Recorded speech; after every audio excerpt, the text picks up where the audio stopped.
Well, here we are at Pismo Beach and all the clams we can eat. Hey, all gang, what's going on? Kevin Goatee here, gutting the sacred cow. You know what? There have been a lot of statues, proverbial ones, of course, falling on this podcast. We had Blade. We've had The Godfather. We've had Annie Hall. A lot of films facing scrutiny. Now this week, we have Abby Barr making her first appearance because she wants to go after probably the biggest, most beloved comedy in the last 20 years, Old School. That's right. Fraternity life, not for her. Dick and fart jokes, not for her. Vince Vaughn, not for her. Well, who did I enlist to help me out figure out if Abby's argument is worse than pledging the music fraternity? Why, Bill Schultz, that little rapscallion. Bill's going to kick back, help me make heads or tails, smoke a cigarette or two, drink a Guinness. Why wait any longer? Let's see if Abby Barr's got the goods to take down Old School. I'll be back.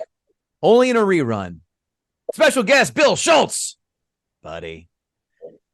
Can you name that film? Wait, you just said I'll be back. I missed the second part. Only in a rerun. Okay. All right, Running Man. Oh, the slide is over. Boy, these guest hosts have been dog terribly awful. The rerun part helped. I thought it would. Yes. Kevin Goatee, Bill Schultz, Abby Barr joins us tonight. Good evening, Abby. How are you this fine evening, I should say? What's up? It's very, very rainy here in New York City, so my company has been whining at me all day, which has been so much fun, but I'm really happy to be with you guys and excited to chat Old School. It's stuck in there. Oh, someone just let the cat out of the bag. Abby has decided to talk about a film that is just near and dear to a ton of bros' hearts. That 2003 film, none other than Shaving Ryan's Privates. No, Old School. Old School, a budget at the time of $24 million, box office gross of $86 million. Turned that into 2023 money. $40 million budget, $143.5 million haul. Wow. Not as big as I expected. I thought it just was a tidal wave. The way people crushed this. So little surprised it's not as big. I thought it'd be somewhere in the $150, $200 million range. So a little shocking. IMDb, folks, 1 through 10 with decimal points. Abby, what do you think Old School got on the old IMDb? 7.4. 7.4. Bill Schultz. I'll do my usual cheap move of going one up by 8. 7 flat. Ooh. I never get those. Both be out. Your nefarious attempt has backfired upon thee. It never works. Rotten Tomatoes, 1 through 100. Critics score. We're going to Bill Schultz first, so we can't pull the old $1 move on Abby this time. 80%. Abby, what do you think the critics gave Old School on the Rotten Tomatoes? 63. 60. Really? Critics I not thought it was beloved. critics, Even by critics. Critics barely over the Mendoza line of being liked. Audience score. Abby, you're first this time. Audience score, Rotten Tomatoes, please. 81. Bill Schultz. 90. 86. 86. Oh, wow. We both kind of got it right down the line there. Quotes. I recommend you stop being a faggot. You're in the back seat. Yep. Just can't reboot this film already. 15 seconds. What a many reasons why that one ain't coming back. Yeah. Next one. I'm here for the gangbang. I have a shirt that reads that. You have Phillips. Yeah. You have one vagina for the rest of your life. Unless, of course, you're a Mormon, then you have 5. But the trade-off is you cannot have a beer above 5% alcohol by volume. That's the trade-off. I think you added to that one. I did. Snoop-a-loop, it's cool. Hey, your friend could bring his green hat. There is a weird Snoop Dogg cameo in that movie. And a Warren G from the old Nate Dogg and Warren G 1993 duo. Next one, the obvious one, just say earmuffs. and I'll let that. Oh, sure. The next one. The next one. I say earmuffs is still so prevalent within our world. I say earmuffs to Joe every day whenever I'm going to something a little risque. It works for everything. It does. Next one. You tell anyone and I'll fucking kill you. Just kidding. We'll have him home by dinner. That was a great one. And the last one, in which everyone goes, "You're crazy, man. You're crazy." Our guest, Abby Barr, what quotes have jumped out at you in this film? I mean, so when I was first thinking about this movie, I re-encountered it on a plane, and I was like, perfect, 90 minutes plane movie. This is like the best, like a 90-minute comedy is exactly what you're feeling on a plane when you're like struggling, like getting all the way from New York to LA, and you're just like have no idea how many hours are left. And the thing that I remembered most from hearing about this movie in middle school was kids like reenacting when they sing Total Eclipse of the Heart, but like say fuck a lot. Yep. And I was like, oh, it's that movie. Like that was really the only thing that I had kind of heard before I watched this on a plane, and spoiler alert, turned it off after 30 minutes and then went back into it for this episode. So yeah. Any other quotes, or is that all for you that jumped out? No, like watching it back, yeah. No, if you don't have it, it's okay. If it's okay, you don't have it. That's fine. That's fine.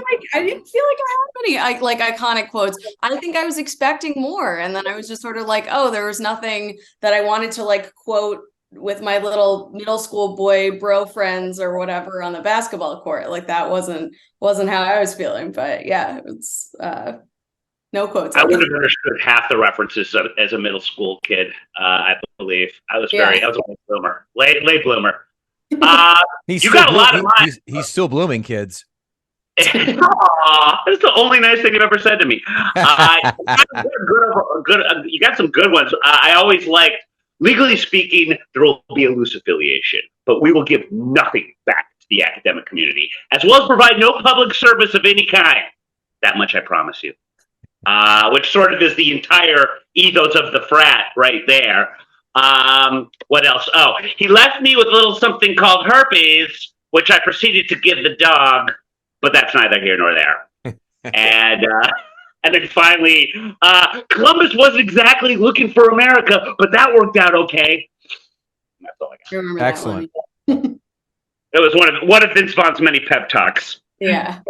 5 fun facts. Believe it or not, Armstrong had written the role of Bernard with Vince Vaughn in mind, but the studio did not want him. After breakout success in Swingers, Vaughn had taken roles in dramas like the 1998 Psycho remake, which was terrible. So shot for shot. So shot for shot, exactly. Which Gus Van Sant, that's a weird choice Gus Van Sant made. So when Todd Phillips wanted me for Old School, says Vaughn, the studio didn't want me. He told Variety in 2015, quote, "They didn't think I could do comedy." Well, Vince Vaughn, anything after 2004, they were right. Oh, hey, there was a couple of gems in there. I also think that Starsky and Hutch is horribly underrated. Never I think saw it's very it. funny. Oh, it's very good. Is it The Wedding Crashers? Insanely overrated. Just rewatched it. Horrible. Yeah, that's really overrated movie. Yeah, it's a 2-hour comedy that loses the comedy about 45 minutes in and focuses on plot. Wow.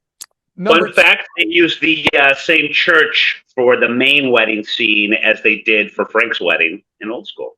Fun fact number 2, in the film, Frank gets married at the Westminster Presbyterian Church in Pasadena, California. Vaughn and Owen Wilson were in that same church 2 years later for Wedding Crashers 2005. If there's anyone who knows how to screw up a point, it's Bill Schultz, kids. He is my proverbial tiger Bengal trap, or whatever the hell that's called. Thank you, sir. I will feel myself out. Number 3, Armstrong had written Old School Dose in 2006, which saw the fraternity, no one says frat, going to spring break. Farrell said that he and Vaughn had read the script, but felt like this would just be, like, quote, kind of doing the same thing over again. Wilson, on the other hand, was excited over the new script. That's really heartbreaking. I mean, like, I literally can't name a movie that Luke Wilson has done since Old School. So I'm sure he would be excited to be in any. My super ex-girlfriend? What? How dare you? Just kidding. What, are you kidding me? Armstrong, sorry, that was number 3. 4, Todd Phillips really wanted Snoop Dogg to make a cameo in Old School, but the iconic rapper was reluctant. Phillips knew that Snoop Dogg was dying to play Huggy Bear in the then upcoming adaptation of Starsky and Hutch, so he used the part to bribe him into appearing in Old School. That's great. That's how Hollywood should work right there. I love the handedness of it all. You know, as opposed to the other. Before Snoop Dogg became camp, and now he's like the campiest, like best friend of Martha Stewart, and like has his own Dick Lighter line. So I mean, it's funny just to hear that now. Yeah. Remember when Snoop Dogg was a Crip and was in gangs? Now he's like you said, making souffles with Martha Stewart. Yeah, souffles was a case that they gave him. Oh, well done with the timely reference. Love it. Frank's number 5. Frank's streaking scene was shot on a city street as Will Ferrell remembered it. One of the storefronts was a 24-hour gym with Stairmasters and treadmills in the window. I was rehearsing in a robe and all these people in the gym were watching me. I asked one of the PAs, shouldn't we tell them I'm going to be naked? Sure enough, I dropped my robe and there were shrieks of pure horror. After the first take, nobody was at the window anymore. I took that as a sign of approval.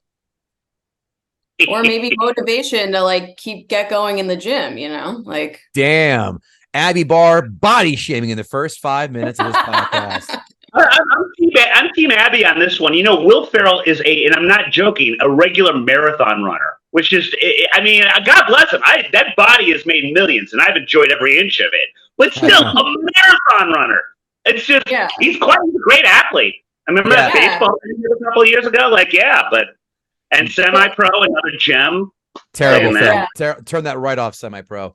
Watch it again. It gets better every time you see it. Rare comedy. I don't know. The good last 15 minutes of Old School, which were the only good 15 minutes of the movie, was when they had to prove themselves by doing all of these athletic things. And I was very surprised at all of the bending that Will Ferrell was able to do. So good job, I guess. He was a swimmer for USC, if you did not know that back in the day. Oh.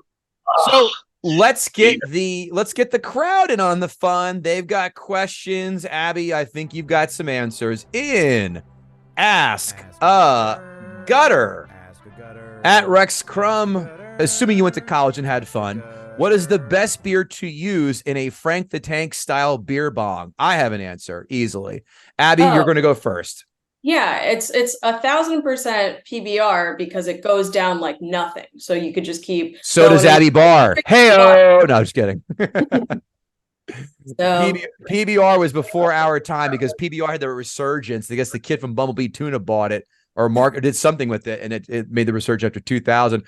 I have my answer. It is you're going to laugh. The only reason you may know the name of it is because of National Lampoon's Christmas Vacation. That beer, Meisterbrow. Yeah. Meisterbrow. You're both wrong. You got to go light, and the more it is light.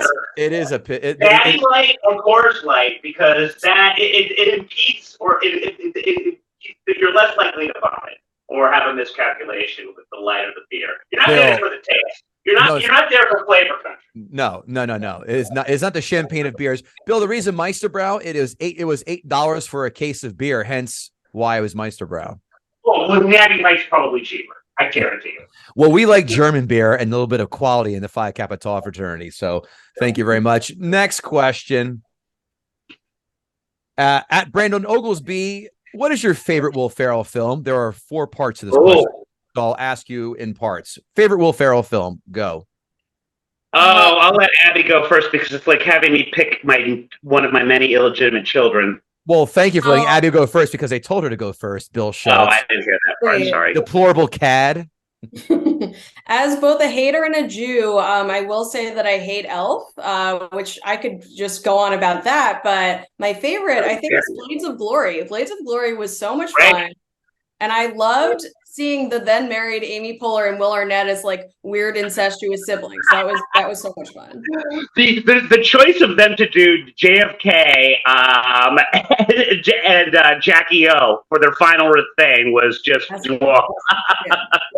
perfect. I have not seen Blades of Glory. How about you, Bill Schultz? What is your Will Ferrell film?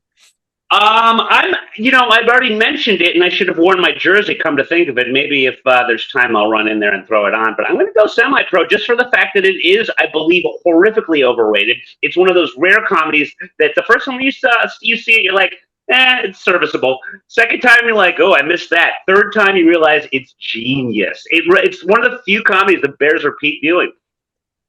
Will Ferrell has not made a funnier film and has not made a film that was funny after Anchorman. Thank you. That will be all. I will say something else controversial. Anchorman 2, upon a second viewing, is as good, if not better, than the original. Anchorman 2, a war crime. Anchorman 2 is a sex crime, a hate crime, and a war crime that should be tried at The Hague. breaking my cardinal sequel rule. A, you cannot have an R-rated go to a PG-13 rated film. Secondly, you cannot have it more than 10 years after the original, thus, and it fails both ends gloriously because, oh yeah, it stunk. Next question from Brandon. Wow, there's a lot. What's your opinion of the blowjob class in Old School, Abby? First off to you. I think it's a little bit weird that, women were just like, oh, let's take a class. And then one of them rightly said, why doesn't my husband get to take a class for me? And they're like, oh, whatever. And then they have this strange man come to their house and teach them about vegetables. I thought the whole thing was a little just very 2003. This whole movie was just very, very of its time. And as you said, we can't really reboot this guy. Bill Schultz, right. Bill Schultz, how about the You're right about the part about it being of its era, because I specifically remember at the same time Old School came out, that was around the time that Real Sex on HBO was on, and there was at least 4 episodes about various types of blowjob classes. And they just took it and put it in the movie. Yeah. Bill Schultz, how was his technique? How would you grade his technique? I'd have to be there live, but God, I'm having a brain fart. He's on the Ben Stiller show. He's kind of a sexual predator now. Andy Dick?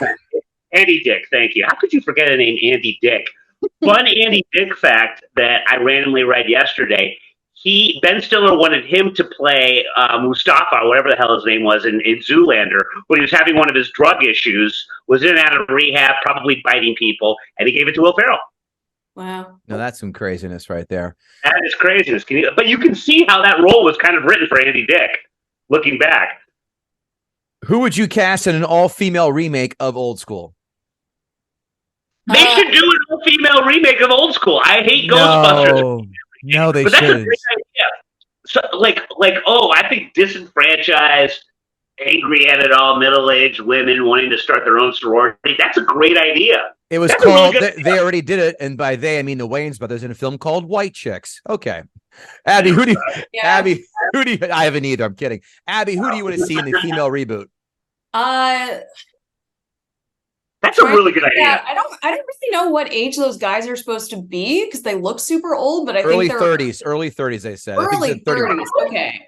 So, I would maybe do, 3 of the current fun ladies on SNL, like Ego and, maybe Sarah Sherman and, oh my God, now I'm the one having, Chloe Fineman. Sure, the 3 of them, that would be fun. If you have good characters, it could be more of a breakout role for them versus, I'm 30, and I don't really think that there are any, actors around my age who have had their iconic moment, a comedic moment where I would say put them in a movie, but and that's the reason, and that's the reason why that's the reason why R-rated comedies have died. Thank you. Yeah. How about Timothy Chalamet? Could he be in a reboot? Sure. I mean, he could be Ellen Pompeo's character, and he would just be like, "Hi, I don't know how to read these legal documents." That was ridiculous. I'm telling you, man, if you've got Sherman in this thing, I'm watching the hell out of it. I think this is a great idea. I know exactly where Timothy Chalamet could play. He could be the cigarette that Vince Vaughn smokes while he's on the rings in the end. Thank you. Got jokes on the fly for you folks. Next question. Does the viewer's age and timing of the release date impact someone's love of a comedy? That, of course, from our buddy Lord Snurts. Yeah, 100%. If you were watching this with your like fellow bros on VHS at your friend's house, like in the basement. I think if you're sitting around with like a bunch of people, it's super funny. Could be super funny. For me, both times I was either alone on a plane or I was, hunched over my laptop on Paramount Plus, and I did not laugh once watching this movie. But Goddamn. laugh at a lot of things, and this I was just sort of like, sure, I don't know. I mean, I guess if there were like a bunch of little friends around me like repeating things that like Vince Vaughn was saying or whatever, I might have like been prone to laugh a little more. But just watching it, like if I was reading the script, I don't think I would laugh out loud necessarily. Yeah. Bill Schultz says, thank God you're not an exec for Paramount then. Next question. Joe Loves Chem. What would you do if you came home to find your partner in a threesome? I'd be like, oh, in the Luke situation, he actually came home and his wife was like, I told you about this before. Like, and he's like, oh, I just thought you were kidding. So I don't know if that was something that, my husband was into and he said that, and I'd be like, cool, here you are exercising, your kink, and I'm not going to be, and it's not even a kink, and I'm not going to be worried about it. I don't know. I hopefully, but that's a 2023 mindset. Yeah, it's different. Bill, what would you do if you came home and had a partner? I shouldn't be laughing at that. I had to throw that one there. That was just too. Your roommate? Yeah, the roommate. I believe that's going to close Ask a Gutter. Let me do the old scroll through here. Yes, yeah. Oh, nope, that's not it. That's for our next film. Nope, that's going to close Ask a Gutter. Thank you so much for asking all these question fans. Lord Snurt's predictions, I have them locked and loaded, so I know what you guys are going to try. He's going to guess what your scores are later on. I will not tell you to as not persuade you. And Abby, as a fun fact, did you know no one listens to the end of the podcast? That is why we do our plugs in the beginning. Abby Barr, what are you up to? Where can we find you? So I can be found on Twitter. I'm not calling it X because I've been on the platform since 2009 and I refuse to recognize anything Elon Musk has ever done. So I'm on all socials at One Abbey Road. I have a very adorable Cavapoo puppy who you should follow on Instagram at Muppet Takes Manhattan. His name is Muppet. Other than that, yeah, I mean, it's those are the best places to find me and our dog. I saw Muppet Takes Manhattan in the theater as a, what did that come out? 85, Bill? Was that around then? Yeah, it's the Godfather 2 of Muppet movies. I would like it. I loved it. Well, who doesn't? Remember when you're a kid and that bike scene? You're like, how the hell did they do that? Yeah. They're puppets. Rainbow the wedding is so good. Yeah, it's just such a good movie. Rainbow Connection still gets me. Oh my God. One of the better songs in any soundtrack. Yeah. No argument. Bill Schultz. Moving Right Along is such a toe tapper. Fun song. Great. Sorry. Yeah. That is not a Tool tune. That is I Have the Windows Down, blasting that. And of course, the song after that, Phenomena. Bill Schultz, besides the morning show, which you can catch me on in a few weeks, which is a lovable little romp between the more talented Joanne Osachinsky and the lesser talented Bill Schultz sitting in front of me. What else is going on in your life? I guess I got a couple stuff coming up for Entrepreneur, where you can get all your fine entrepreneur.com needs. And yes, thank you for reminding me to, of course, plug Morning with formerly Joanne Osachinsky, a mouthful. Now she sounds like a Lifetime movie star because her name's Joanne Goodhart. Thanks to her marriage. Joanne's got a horrific sense of humor, and the only time I say earmuffs to her is on the rare chance I talk about a personal sex story, which I just wanted to say because I want Kevin to know that I've had sex. I want signed affidavits post haste. Thank you. You can, of course, check out GuttingTheSacredCow@gmail.com if you want to say hi or to advertise with us. And God damn it, we love those 5-star ratings, 2 or 3 sentence reviews. And please, wherever you see these social media clips, we work so hard on them, give them a thumbs up. And if you really like what you see, a retweet or a share is just chef's kiss beautiful. Bill Schultz, let's get Abby Barr right down on contestants row. Let's get her seeing if she's got the stuff that you couldn't do for about 6 episodes and got the sacred Oh, I have to say, she picked a good one. This covers all the bases. It does. That's why I tapped your shoulder on this, pal. Abby, take it away. Sure. Old School, it's in the 2000s canon of quotable Will Ferrell movies. Before I rediscovered this movie on the plane, the only thing I remembered about it was that people in middle school were always singing that expletive-laden Total Eclipse of the Heart cover. It stars the three bros of the 2000s comedy canon, Will Ferrell, Luke Wilson, who I can't tell you what he's been in the past decade, and Vince Vaughn, whose best role has been Larry David's friend on Curb Your Enthusiasm. There's unintentionally at least two cast members from Entourage, which is a bro-y TV show that I wasn't expecting to love, but I did because of the strong character development, which is something that's absent in this movie. It seems like currently the mid-budget adult comedy film is dead now, and these movies were a golden age of these grown-ass men going to the theater and seeing stories of their boring lives on screen. And it's hard Abby, you don't have to read a script. You don't have to read a script. Let's make it a little more natural. Yeah, well, it's hard to remember how much society has changed since this movie came out. But as we said, there is literally a slur within the first 2 minutes of the movie, and it's not even a joke. Like, Luke Wilson just gets called the F word because he wants to wear a seatbelt in a rickety taxi. And like, to show the other way this movie's backwards, he gets mad at his wife for participating in a kink that he's not into and keeps calling it weird.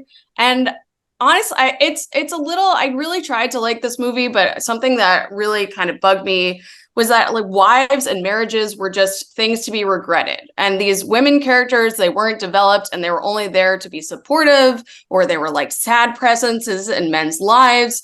Perry Reeves is a kick-ass wife on Entourage, but here she's just bringing Will Ferrell iced tea and considering a blowjob class and nagging him about wedding stuff while he tries to fix an old car. And breathe. Sure. I'm also arguing, so I guess I get heated while I'm arguing. But yeah, like it just felt so ridiculous that these characters were in couples counseling immediately, and then they get divorced maybe towards the end of the movie. It just sort of didn't give us anything to root for because we knew that their relationship was on this downward spiral anyway. And then the other strong, supposedly, bigger female character in this movie is Ellen Pompeo, who has been the star of Grey's Anatomy for almost 2 decades. Surprisingly, can't believe that show is still on, but people seem to still like it. And yet, yeah. Oh, sorry. Well, I'm surprised it's still on. Yeah, right. Yeah, exactly. So she's not Meredith Grey, this like amazing surgeon. She's just a mom who's like confused by legal papers and doesn't understand why her boyfriend is cheating on her and like won't believe it. So all of that stuff felt pretty hard to take. And I think a pretty exemplary part of why this movie is not super well written is there was a scene where Jeremy Piven was berating an employee, very similarly to how he would do in Entourage. But the scene was so badly written that the scene just ends with him shrugging instead of landing a zinger like he would on Entourage. And it just sort of made me miss a bro-y show or bro-y movie that actually has character development, has good jokes, has, anything to root for, which I didn't really find with this movie. That's a funny point about Entourage. You're right, because I expect them to kind of compound it with a Lord. Right, exactly. And there was just sort of like, I don't know, and that just sort of didn't work for me. And you're right, Entourage, fantastic show until the last season, which chugged a big gallon of goat jizz, and then the movie was an absolute blue whale-esque abortion. It was really unfortunate. If they do a reboot, which it seems like there is a podcast with 3 of the cast members, if they do it, I mean, at least there might be something interesting about like what's happening with the entertainment industry. But I really, it just sort of made me think about that. And it made me think about Eastbound and Down as well, which is from a similar time period, albeit a little bit later, because it is just as offensive as this movie for the sake of it. But the characters and the crude jokes are meant to say something about society or about the characters themselves. And it just felt that kind of it was more satirical, where this was just sort of like, hey, I'm Vince Vaughn and I run like a beeper store. And you're just like, okay, but you haven't given me anything to root for you for. So I'm just sort of sitting watching like all of these men be really self-indulgent and tying dicks to cinder blocks and falling off roofs, exposing their ass cracks. Like, sure.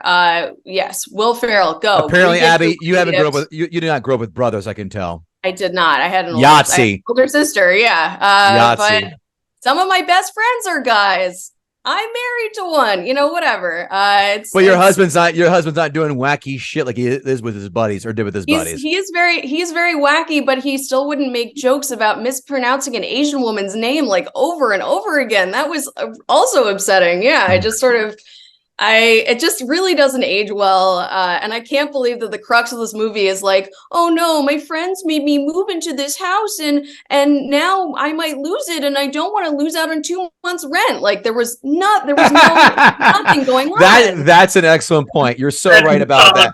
That is horseshit. It's not like he bought the house and for whatever reason they're zoning and they're kicking him out. He doesn't want to lose out on rent. And he's a lawyer. Like he makes money. It's not like, oh, this is the last house in the neighborhood or like, I'm going to move away from my friend. Like there was just not exactly a hero's journey here. No, there's no Bildungsroman. There's no anything. It's just sort of like teenagers judging Will Ferrell for like spending a Saturday at Home Depot. I'm like, man, I would love to spend a Saturday at Home Depot. That doesn't sound lame to me at all. Like that's exactly where Bill meets his transient workers that somehow mysteriously disappear without a moment's notice. So none of them are as well connected as Vince Vaughn.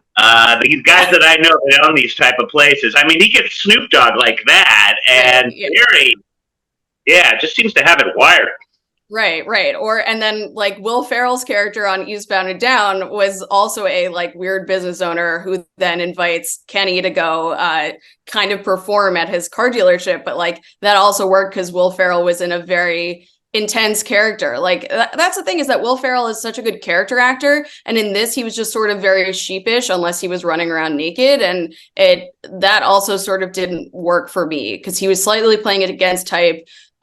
Vince Vaughn was extremely type, and then Luke Wilson, like again, I don't know what he does. He's just like Wonder Bread with eyebrows. Like I don't really know what his deal is, Wonder Bread with eyebrows. Writing that one down. Right. Fucking great. Right. Yeah. That's it. Even, and I don't think even if Owen Wilson was in this, like they still would have been super interchangeable. There's no catharsis in this movie. The last 15 minutes were the only good part of they had to do all these school activities. So I sort of feel, they had to take tests. They had to do like weird gymnastics.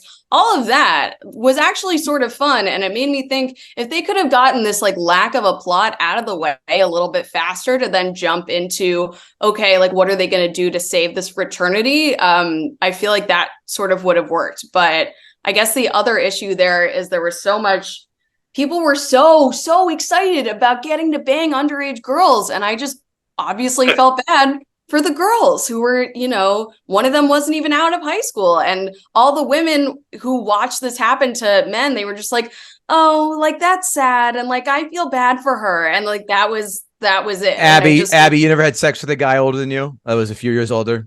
Sure. A few years older, but not like 15. And I wouldn't care if somebody around me did. I just, it's just a weird slippery slope. And like, it's just, and it's not to say that, I just named a couple things that I loved that were similarly bro-y from a similar time period. Mm-hmm. It's just like, if you're not going to make a concrete point about something, then I'm just sort of watching like dudes goof around, which is fine.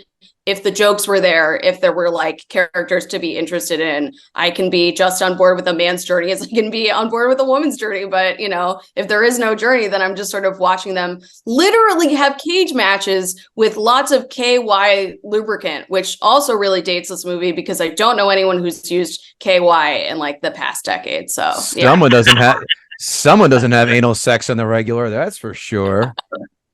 Guess not. You're talking to me? Well, Bill just says spit in my hand and that's good enough. Abby, here are some Luke Wilson films in case it refresh your memory. Idiocracy, which I absolutely despise. I think it's so overrated. Idiocracy is amazing. Oh, because it's satirical. Like, oh, look what happens. Fat people get fat in the future. Had resurgence, and I was like, I've discovered this gem. I hated this film. I tried watching. I turned it off twice. Legally Blonde 1 and 2. Oh yeah. But I don't remember him in Legally Blonde. I remember literally everyone else. But the Royal Tenenbaums he was in as well. Oh right, yeah. Blue Streak with Martin Lawrence. I tried watching that on Netflix a few weeks ago. Hey, it is goddamn awful. The next one, he did Bottle Rocket, which got him on the map. Sure. And of course, cameo Anchorman, Rushmore, Charlie's Angels, really. So that's pretty much Luke Wilson in a shell. Abby, it sounds like you're finished with your recap. Am I correct to assume that? Yeah. I realized that a lot of the things I was convinced were Luke Wilson were actually Jason Schwartzman. So I guess he's sort of just a poor man's Jason Schwartzman, which, I guess that makes sense. Or Jason Schwartzman's a poor man's version of him. He gets better parts, though. He gets a lot better parts. All right. Also, Luke Wilson in the Jackass film, the first one. Give me a number 1 to 10, Abby, of your thoughts on this film. Give this baby a 1.5. Whoa! That is low. I mean, I did not expect to hear. Yeah, courage for convictions. I like it. A lot of times you'll have these guys come on and they'll trash the movie, and then they're like, it's like an 8. Well, they'll say it's that's true. Lord Snurts has a predictions. He guessed Abby was going to give it a 3. So not too far. Bill Schultz, I know you have opinions, and we are waiting with bated breath. Fire away, sir. Continue baiting that breath, and you can stop. Well, a lot of the reasons that you didn't like it, I did, for no other reason than there was no real hero's journey here, and it also had the courage to be unlike The Wedding Crashers, and really any movie of this ilk where the baby man hasn't grown up, still holding on to his lunk-headed past, has to make some sort of adult change. And the problem I always had with The Wedding Crashers is the entire movie should have been the first montage, which was one of the better parties and more fun experiences I've had in a movie theater. Unfortunately, it was about 10 minutes. Where they went from movie to movie to movie.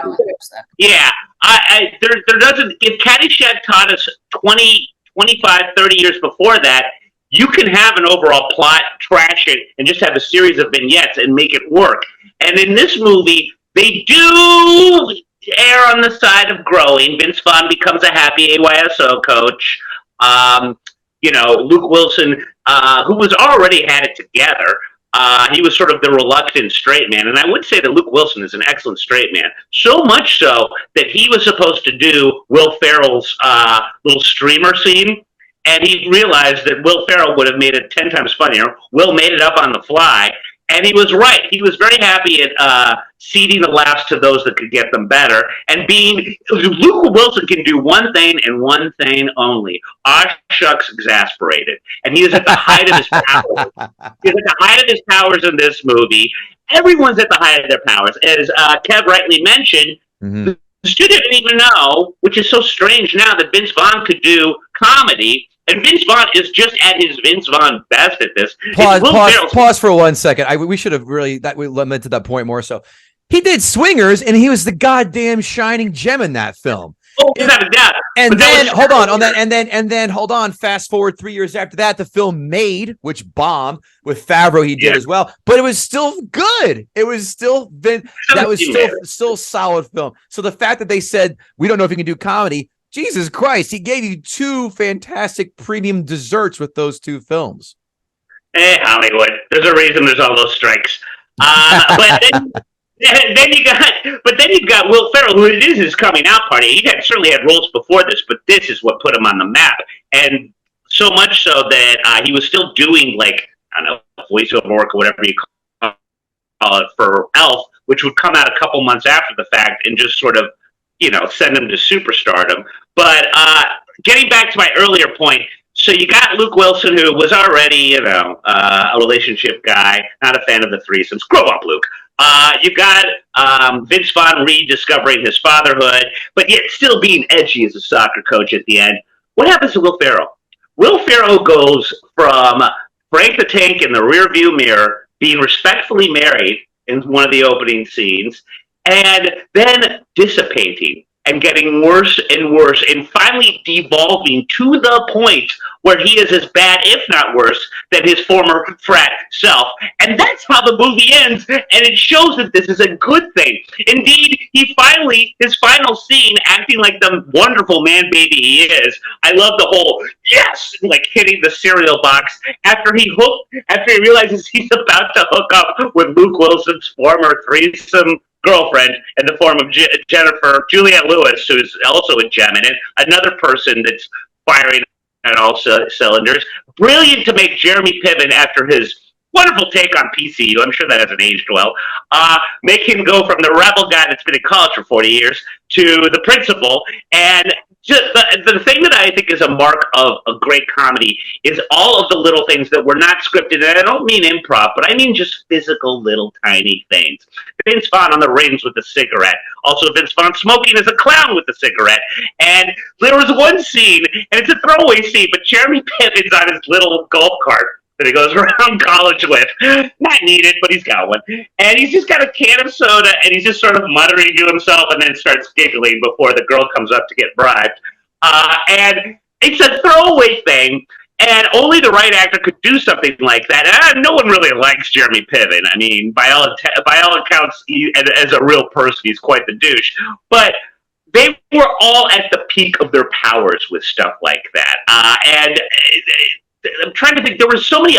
Leah Remini, I would argue a little bit where, yes, usually they do the boring wives that are just sort of like the party foul, the fun police, all of that. But in Leah Remini's case, you see that she and Vince Vaughn, for all his complaining, have a good relationship. So much so that he has this cool little room in the frat house. And he put all the posters on himself, by the way, guys.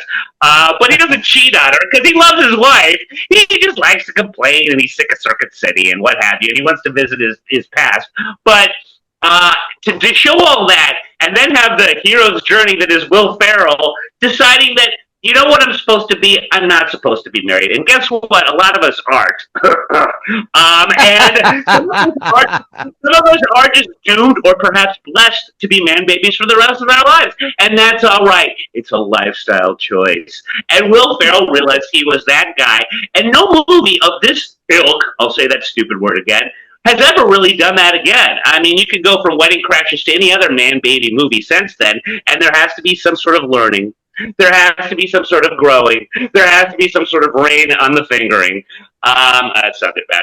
But this movie doesn't do it, and it really does a lot of the overall humor, and that Todd Phillips is so good at, is we take it for granted now. It was something very new at the time. And Something About Mary, sure, sort of re-ushered in the R-rated comedy. But I think this one put it on fast forward. Because there wasn't a whole lot after Something About Mary. Maybe Me, Myself, and Irene from the same director. A little American Pie, 1 and 2. I don't like them. Shame on you. Shame on you.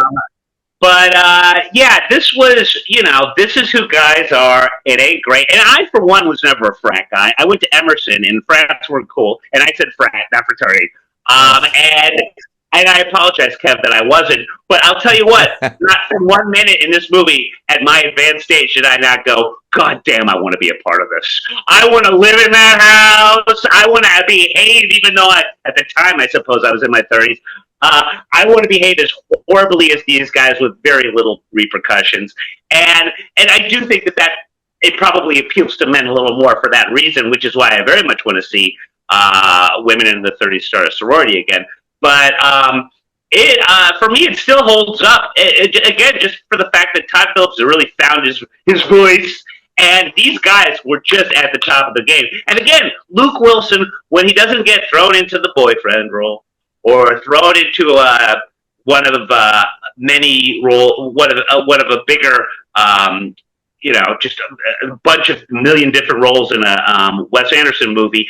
He is an amazing straight man, which is very hard to do. And you root for him. You always root for him. He's got that aw shucks thing going for him. And I would just finally end with the fact that at the time, and I didn't know this until I was reading a little bit about the movie, to show you the differences in aesthetics and humor and all that, Gwyneth Paltrow had started dating Luke Wilson after the Royal Tannenbaums, and so she just felt that Luke, this guy that she was dating and grooming and what have you, was on his way to bigger and better. And she went to set one time, and it was at the time where they were all pledging, and she's at the scene where Blue, among all the rest, is showing his old 80-year-old ass. Along with the rest of the guys before they do the rock on the balls thing.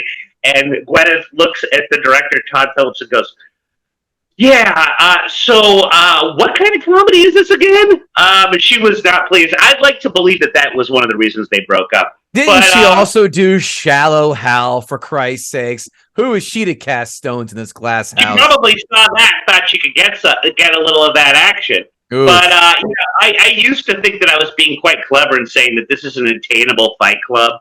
Guys watch Fight Club and they want to do that. That means everything to them. But then they get reality sets in. Hey, getting hit hurts. It takes a while to get a tooth replaced. Broken bones are a bitch. And he's laughing at that because he knows personally. But this is an attainable wish. And I always thought, I would always compare Old School to Fight Club thinking I was being quite clever. I've since looked online and I'm not that clever. Many people, in fact, I think it was pitched as sort of a frat version of Fight Club, but it is an attainable thing that a guy can watch and be like, I could do this. And I don't necessarily know if that's something that's great or perhaps even something that should be saluted, but there it is. And 1 to 10. I love it. 1 to 10. Oh, it's a 9 or an 8. I love it. Which is it, 8 or 9? I'll give it a 9. Why not? 9. What did Lord Snurf say? I love that movie. Yeah. Right. Lord, everyone's scumbags, but they're likable scumbags. Right. Well, I mean, I like that. You know, I didn't think about how Will Ferrell how that character became like the Seinfeld no hugging, no learning, but Seinfeld had better. So, yeah. But it was his quote-unquote journey for the fact that he had to learn that, hey, that's who he is. You know, right. The mistake was the marriage. Right. You don't often have characters who start out and then end in a worse position than they started in. So that, yeah. In his mind, it's great. You know, he's head of the frat. He's living at the home. He's won. Lord Snurts thought Bill Schultz is going to give this one a 7. So, okay. Yeah, I think this was a fun one for me. These notes brought to you by GuttingTheSacredCow.com, where you can find a pretty sweet-ass hat, mug, shirt, cup, whatever. It's there. Nice little way to sponsor your favorite little movie review / movie debate podcast at GTSC Podcast on Twitter. Notes. Luke Wilson is the Arnold Schwarzenegger, and Owen Wilson is the Danny DeVito of the Wilson family. Hey, Owen can do quirky. Luke, it's a little more difficult for him. Vince Vaughn owned 1997 to 2005, and he's been virtually MIA since, with the exception of, I'm going to call your attention to a film he did recently called Brawl in Cell Block 99, where he plays this badass dude on death row. It is a complete 180 pivot from the Vince Vaughn we all know. It is a solid, dark film. You will enjoy it. Don Johnson plays an asshole prison warden. Check it out. I have never heard of this movie. Where is it? Is it like a Bank of America original? Where? Yeah, it's on the Lifetime Network. No, it was an indie that just I think it was in the theater for a hot second. Obviously, did not make a splash, but I was told it was great. It's solid. Vince Vaughn and Stifler have played the same exact character in probably 12 combined films. Not hating on them, they have multiple mansions in California and around the world, and I live in northern New Jersey. Frank, thank you for patting my back. Frank the Tank is easily 3 of everyone's circle of friends, but the difference is none of them married a clone of Ari Gold's wife from Entourage. They married a clone of Will Ferrell. Thank you. See, quality jokes for every show, kids. That's why you love this podcast. Here's a topic that no one got to. Artie Lang's acting is more wooden than the spoon that stirs my wife's spaghetti sauce. Also played Santa in Alpine. Yes, he did. Artie has a range of a dust mite. His acting is so terrible in everything he's in. Oh, Who did he play in this? he was one of the pledges, and the guy. He was one of the guys who was like the insurance, the lawyer cell in the conference. You see him, and you see him at work. Like, hey, we want to get in. Him and Matt Walsh. They want to be in the next pledge class, basically. Yeah. Right. His character's name was Walsh, which was funny. I know. Walsh. I thought that was funny. I did catch that too. Yeah. That's cute. That the pledge named Spanish had a foot-long funnel. Our fraternity had a 2-story funnel that we hung out of our window. Oh, you guys are so cute when you try so hard. I may or may not have taken a leak in that 2-story funnel when a pledge wanted to take a hit off that funnel. There was no pending, no evidence. Hey, it's called hazing. You should be in jail. Here's a quote we didn't get to. We're slashing prices on DVD players and beepers. Hey, tell me you're old without saying that we're old, Bill. Hey, Helga's dad and Hey Arnold was the beeper king. I remember, which was cute too. Yeah. So, Hey Arnold was way past our purvey. Fun fact: were beepers still a thing in 03, Bill? I remember having my first cell phone was 03. Here's how old beepers are. I still related to the first season of The Real World where the southern chick looks at the black guy, sees the beeper, and goes, "Are you a drug dealer?" And that was like a thing for 3 episodes after that about how she had to learn that she was being racist by saying that. That's the last time I even recall a beeper. Yeah. You know, people were having the flip phones. Well, the only people who have those are Amish Orthodox Jews and people who are in the mob who don't want to be traced by the government. This is smart ass. At the time, flip phones were very big. I wonder if Leah Remini had the script approved by Tom Cruise and the Thetans. Yeah, she was knee deep in the Scientology back then. Yes, sir. At minute 35, I write down, these are really paint by number jokes. Okay. You might be going Abby's corner. Maybe, maybe not. I wish we grabbed our pledges and threw them into an A-Team-esque van. That's a hell of an idea. They pledged for 14 days. Oh, that's a paycheck cycle. We pledged for 10 and a half weeks. Oh, are you guys so cute? On-campus hazing events like tying your dicks to a cinder block is the fastest way to get kicked off of campus. By the way, Dicks and Cinder Blocks, have you heard that great prog rock band? Download a few of their songs off iTunes right now. I like their old stuff. They're pledging for a very short time. The real problem is we don't see any other hazing events. That is what fraternities are known for, good and or bad. You have one event, that's it. Or the KY wrestling where he wrestles 2 topless chicks. That's it. This film is supposed to be built on jokes. Hazing is supposed to be something that happens and is an easy way to build comedy for a fraternity film. Yet they eschew that very rapidly. Mm-hmm. Yeah, they didn't have much of that kind of thing. You're right. Jeremy Piven wearing John Wayne Gacy glasses. They were very distracting. I could not stop staring at them. Yeah, and the hair was so bad. It was all just sort of like a weird nerd costume. A blow-up doll that isn't motorized. Are they even trying, amateurs? Bill, what did you name your blow-up doll for the record? Kevin. Yeah, it gives you pleasure. Andy Dick in this film with the He-Man haircut. Oh, great. I mean, I was waiting for a pull out that carrot and yell by the power of Grayskull. That scene he did with teaching the ladies to give a BJ is hilarious. How many ladies, Abby, be honest, have you ever practiced giving a BJ with carrots or vegetables to perfect your technique? None, but I remember when we took sex ed, they would always do the condom on the banana, which was like interesting. That is. By the way, talk about one of those scenes, and I'm sure there were many of them. But that whole Andy Dick thing, really, all they did was say Andy Dick, period, on the script, and then right, like Andy Dick, like that's like whispering to the Hulk, smash. Yeah. When he was good, he was very good.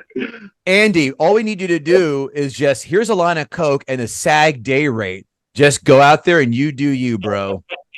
Can I bring this wig? Sure.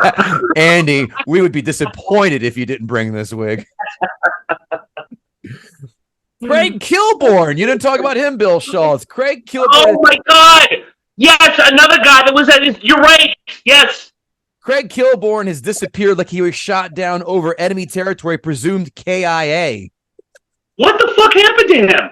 He was a dick, apparently, and he had that late night show that disappeared like a fart in a jet stream. He was on for a while. Yeah. Ellen Pompeo, the better looking version of Renee Zellweger. Yeah. Although she's too skinny. She was alarmingly skinny in that movie. Okay. Yeah, she's her face. I love her. It's funny that another kind of earlier, like she did Friends before this too, and then in 2000, I guess it was 5, Grace and just shot her to stardom. It's awesome. Yeah. Craig Kilborn calling for guy code is all fine and well, but let's go to Bill Schultz as the other guy in this panel. When it's against a girl that you're into, can you override guy code because the guy's a douche? A ruling, please. Not only that, if it's not your friend, all bets are off. And Craig was not his friend. No, not at all. Yeah, that's exactly where I was. Yeah, that's that. I agree with that ruling. Yeah, no guy code there. Nah. Hey, guy, let's get back in that DeLorean and go back to a time where gratuitous topless women roam freely through R-rated comedies. Oh, do we yearn for the day? Yearning for the day. The jokes at minute 45 I wrote down have slowed down faster than Bill Schultz's Tinder inbox. Why? You know, I always feel it's towards the end where you just go for the digs at me. I think, you know. The audience loves them. Low-hanging fruit Schultz. I absolutely get a soundboard that's just like like all fatality. I absolutely fucking despise when comedies decide that in act 2 and 3 they need to abandon the run and focus on plot. This is how films lose or don't earn classic status.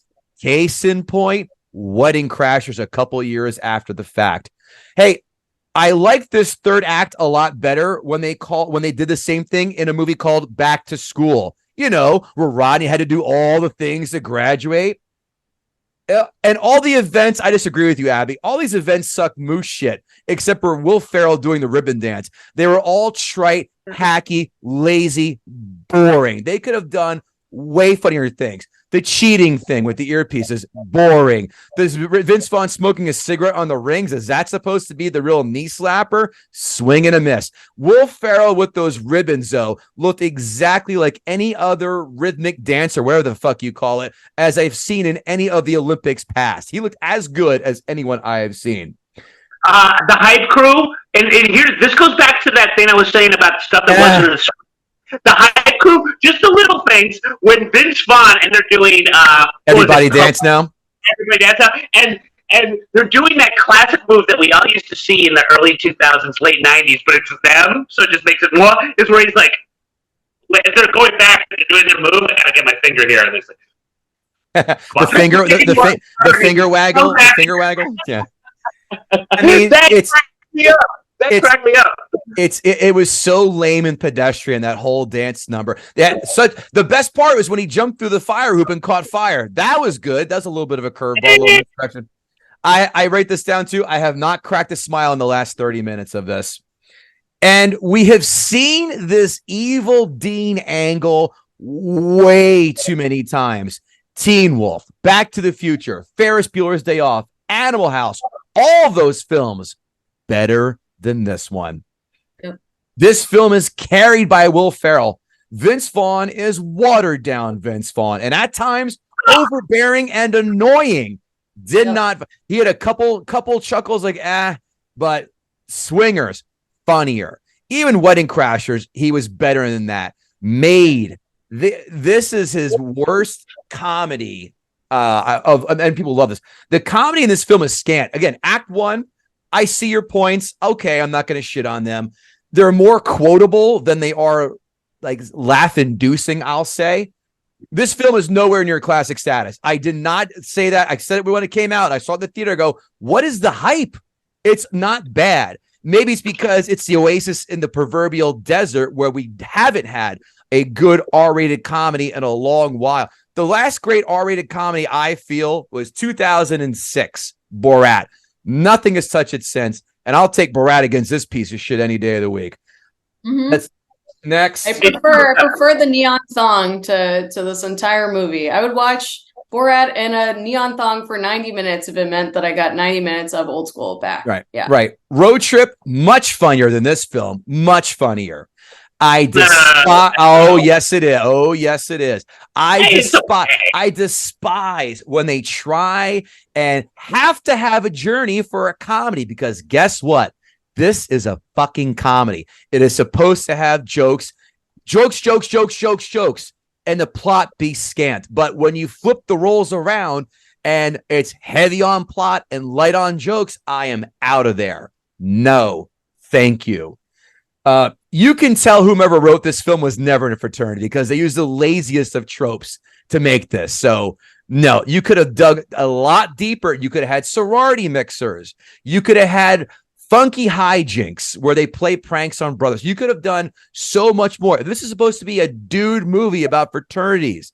Animal House will always be the crown jewel. Borrow and steal from that, use different instances, but they focus on the fraternity and the jokes and the nonsense that went on there, not the actual plot, which this does. We do not need a romantic angle. No one gave a shit. You came here to see hijinks. Yeah, hijinks got shut down around minute 35. Then it became fucking Citizen Kane. This film is mediocre at best. It's barely fine. I wrote down 5.5 out of 10, but Abby made such a great point. I forgot what it was, but you heard me harken back to it. I'm dropping my score to a 5, which ironically is what Lord Snurts has given my score, 5 out of 10. This is so overrated and so underdelivers. These are all just elaborate plots to gain up on me, I realized. I wanted this is a film for guys like us, Bill, but the jokes, that's all I would. When I see the word comedy, I expect to see jokes. Our next film we're doing tonight is Singing in the Rain. And you know what they did? A lot of musical numbers, because it's a musical. You expect that. Comedy, jokes. Jokes die out. Plot supersedes jokes. That's when you lose Kevin Goatee. But to both of your points, you saw it after all the hype. That's a problem. That always did that. I saw it in the theater maybe a week after it came out, so not that much. You said that you were like, what is the big deal? So you were aware there was a big deal. And in Abby's case, she saw it on a plane. I mean, a lot of it has to do with the atmosphere and the mind frame you're in, and also, more importantly, if you're with an audience when you see a movie. I don't necessarily know if it's amazing, but Step Brothers I saw in a packed movie house, first weekend it came out. I was just hungover and looking for something to do. I had to be carried out. I was with my buddy, and he was embarrassed. He switched rows. It wasn't even fun for me. I was having seizures. Now, is it that funny? No. But it got me in that. It got me in that sweet spot, and I think that's a lot to do with the way I saw Old School too, and then it sticks with you. This is going to be fun watching these critics lock and load with their sniper rifles on this one. Critics 5. Actually, this is not as fun. Critics 5-star reviews. Will Ferrell is a fearless comedian. Really? Is he going behind enemy lines with a Colt 45 and a hunting knife? Is he that fearless? Stop it. I would rather do that than be full on naked, which he was on set. That's fun. Ballsy move. I give him that. And he commits completely to his insanity in the film, and it makes it work. Yeah, he always does that. Yeah, I think you could say that about any Will Ferrell movie, but yeah, sure. I mean, if taking your balls or your dick out is hilarious, which it can be, i.e. Jackass 1 through 4, it works. But I mean, I don't like the ball stuff. Well, especially when they paint it. Well, yeah, any dick paint thing I never thought was funny. I always hated that. Everyone, welcome Bill Blue Blood Schultz to the podcast. Next one. It may not be much, but these days, 2 or 3 big laughs is nothing to sneeze at. See, that's a shitty, lazy review. 2 or 3 laughs for a 90-minute film. That is like batting 008 in the majors. Will Ferrell and company balance on the beer-swilling testosterone tightrope twined by comedic classics as Animal House and Caddyshack. I want to agree with that reviewer. However, his literary prose angers me. It's a hilariously funny and hold on, let me back up. It is nowhere near Caddyshack and nowhere near Animal House. Let's cut the shit. Next one. I think it is comparable to Caddyshack in one way, where it's an ensemble cast and everyone is at their best. That I will agree with. That is as far as I will agree with you on. It is hilariously funny and unexpectedly warm at three men who just want to be boys again. Sure. It's all men. No argument here. Critics, 1-star reviews. When an Oster bread maker gets some of the film's biggest laughs, you know the thing's in trouble. That is poignant, and I agree. The recess bell should have rung immediately into the first period of this frothy yet flat, insufferable scholastic satire. Now, the person who wrote this review is that asshole who drives 55 on the turnpike in the left-hand lane and won't move over. And when you pass him, you see him mouthing to you, "I'm doing the speed limit." Will Ferrell makes about 10 minutes of this movie side-splittingly hilarious. That's like finding a few pieces of crunchy cereal in a bowl of sour milk. I don't get any of this. Nope. We're reviewing Old School, not Night at the Roxbury, guys. I think there was some confusion because I saw a different movie. Subplots fizzle out and plausibility dwindles. A 30-something college dean? That is a great point, too. Yeah, that's weird. Yeah. Quite miscast. Does Piven look 30-something? I guess he is because he's their age. He went to school with them, but yeah. But how many college? Spot just creeps all around his head. I don't know. It's kind of weird. The hair plugs had to be rejuvenated. How many college deans do you know that aren't under the age of 74? Right. Good point. Yeah. So I just want to restart that one. Subplots fizzle out and plausibility dwindles. A 30-something college dean, but at least there are no de rigueur, fart, burp, or scatological jokes. Signed, Jim Carrey. Amazon 5-star reviews. Watch this at least 5 times. Always fun and appropriate to watch with a family. Signed, Larry Flint. That's odd. Whose family? You would have to do like earmuffs for most of it.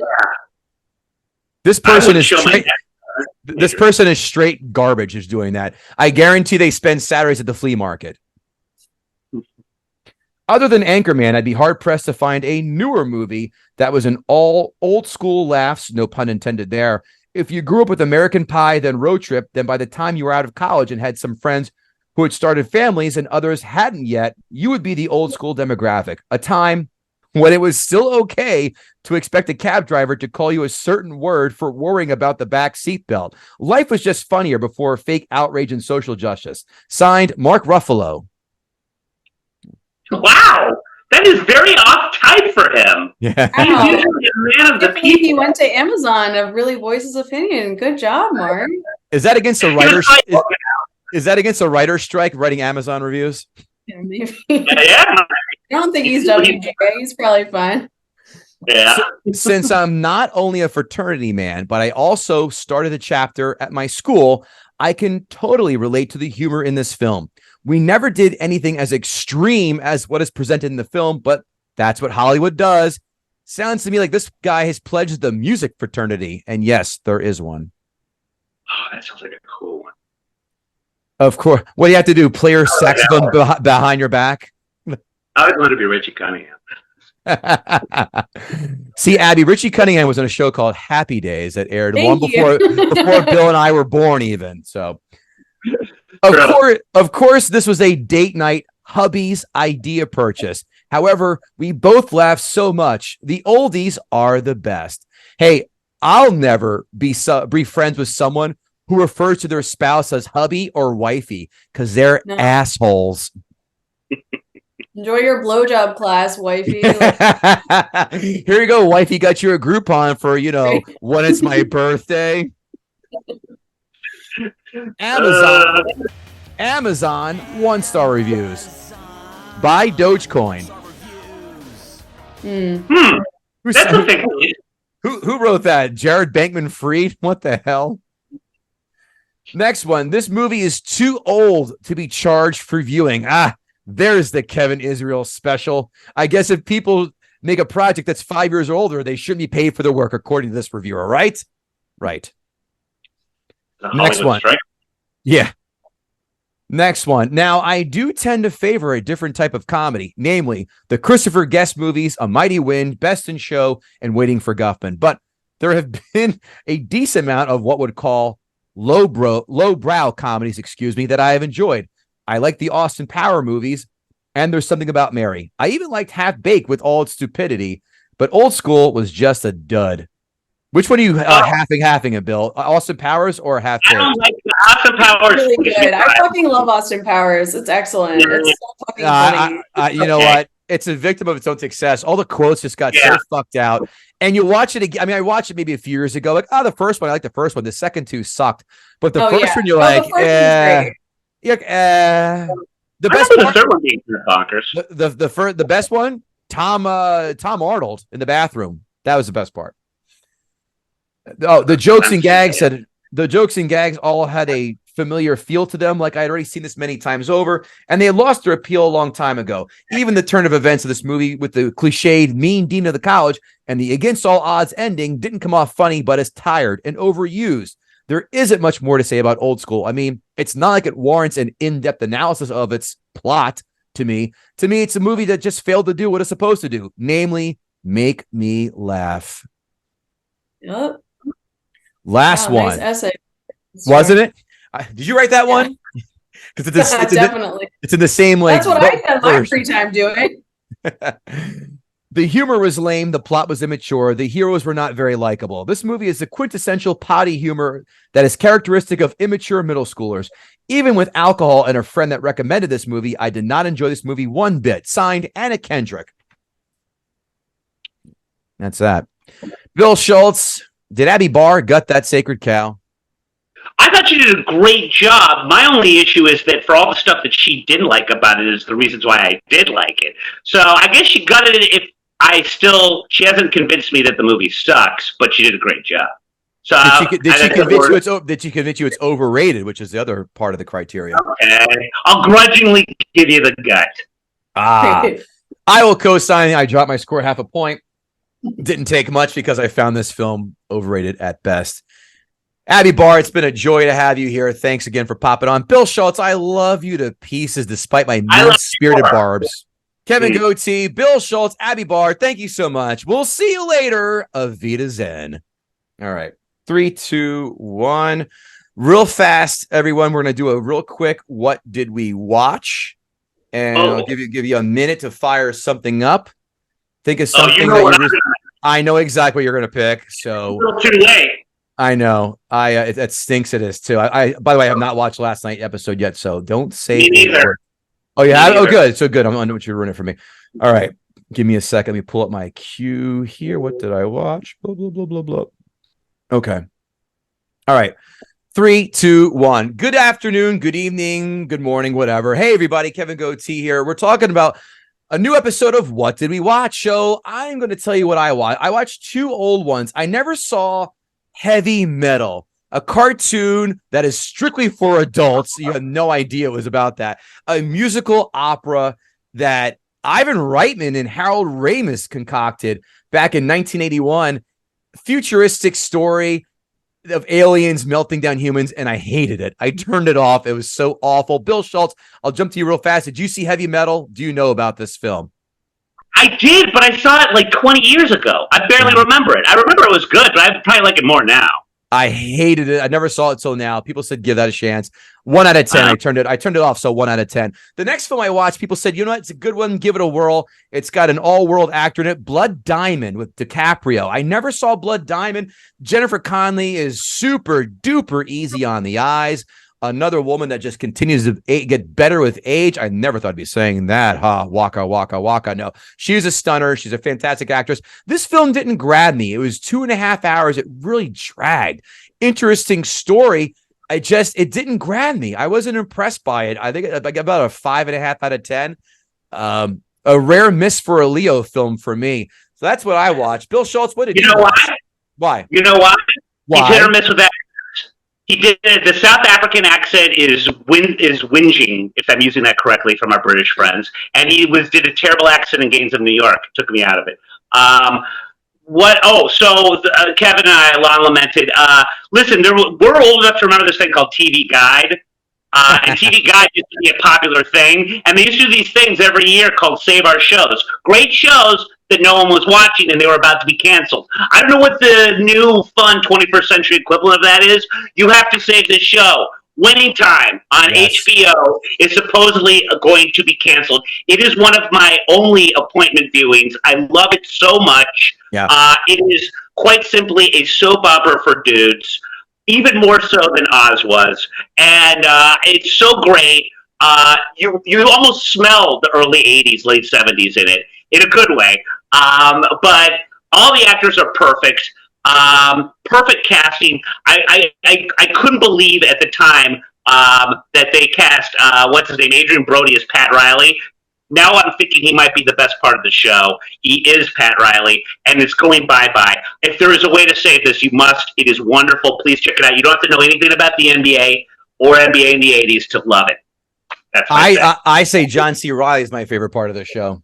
He is the best, but he was the best from the beginning. Pat Riley's a slow burn. He is. Abby Barr, what have you watched?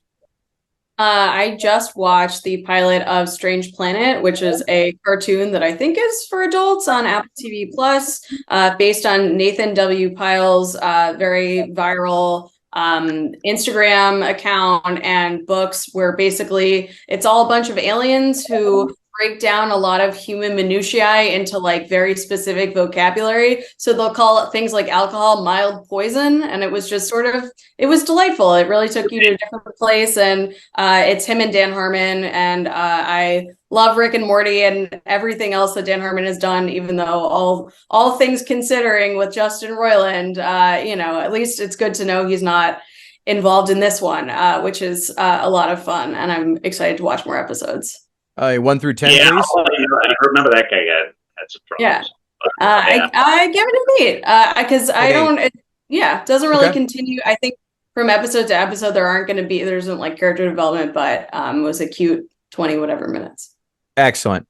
That's going to wrap up this episode of What Do We Watch, everybody. Thanks again for hanging out. GTSC Podcast on Twitter, Gutting the Sacred Cow at gmail.com. Bill Schultz, Abby Barr, thanks a ton. You two are just the peachiest of peaches. Take care.